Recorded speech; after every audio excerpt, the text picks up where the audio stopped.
कभी कभी जब कोई पूछता है ना कि कैसी हो, तो दिल करता है कि सच कह दूं। थकी हुई हूँ, डरी हुई हूँ, सांस लेने की कोशिश कर रही हूँ। पर मैं कहती हूँ कि ठीक हूँ, क्योंकि अगर मैं समझाने लगती हूँ तो कोई समझता नहीं है, और अगर चुप रह जाती हूँ तो अपने अंदर के विचार ही खा जाते हैं। दिन भर सब चलता रहता है, काम, बातें, हंसी, लोगों की हंसी पर हंसना, फोटो पर मुस्कान रखना, जैसे सब कुछ नॉर्मल है। पर अंदर एक अदृश्य जंग चलती रहती है। दिल और दिमाग में एक टकराव रहता है, सब कुछ सही है और सब कुछ बर्बाद है के बीच। कोई वजह नहीं होती, फिर भी सीने में एक कसावट रहती है, सांसें छोटे होने लगती हैं, दिल धड़कता है जैसे कुछ होने वाला है, पर क्या, पता नहीं। और उस वक्त जिंदगी बहुत छोटी लगने लगती है और डर बहुत बड़ा। रात में ही जब सब सो जाते हैं तो मैं अपने डर के साथ बैठती हूँ। घड़ी की टिक टिक से तेज मेरे ख्याल भागते हैं।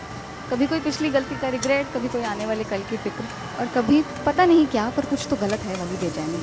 और इससे भागने के लिए मैं फ़ोन खोलती हूँ, इंस्टाग्राम चलाती हूँ, और वहाँ पर देखती हूँ कि सब खुश हैं। कोई ट्रिप पर है, किसी की शादी हो रही है, कोई कपल पोस्ट डाल रहा है, कोई अपनी सक्सेस पोस्ट डाल रहा है। और फिर मैं बस यही सोचती हूँ कि मैं ही ऐसी हूँ क्या, जो इस भीड़ में भी घुट रही हूँ।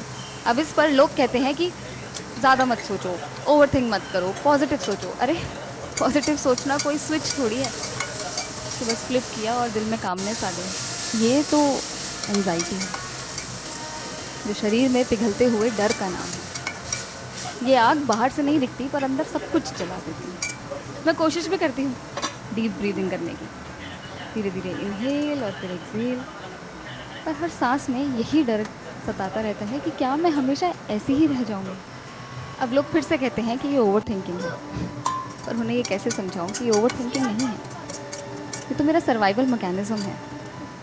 क्योंकि मेरा दिल फिर से वो दर्द नहीं लेना चाहता जो पहले लिया था। मेरा दिल वर्स्ट केस सिनेरियो के लिए प्रिपेयर होना चाहता है, लेकिन इस प्रिपरेशन में वो आगे वो चीज़ हो या ना हो, अभी का सब कुछ खराब कर देता है। और फिर कभी जब मैं आईना देखती हूँ तो चेहरा तो अपना सा लगता है, पर आंखों में थकान किसी और की, जो किसी कंसीलर से भी नहीं छिपती। आंखें कहती हैं थोड़ा रुक जा, पर जिंदगी चलती रहती है, इसलिए मैं भी चलती रहती हूँ। Smiling in photos, laughing in parties, replying ha ha to jokes, but my heart feels like a trap bird. कभी कभी लगता है कि कोई पूछ ले कि तू कैसी है और मैं सच कह दूँ, और कोई कोई बस सुन ले, बिना जज करे, बिना सलाह दिए, बस बस सुन ले। पर ऐसे लोग बहुत कम मिलते हैं। और फिर हम अपने उस डर के साथ बैठते हैं। मैं भी बैठी, मैंने उससे पूछा कि तुम क्यों हो यहाँ। उसने मुझे कहा कि मैं तो तुम्हें ये एहसास दिलाने के लिए हूँ कि तुम एक इंसान हो। तुम डर सकते हो, तुम थक सकते हो, तुम रुक सकते हो, तुम कमजोर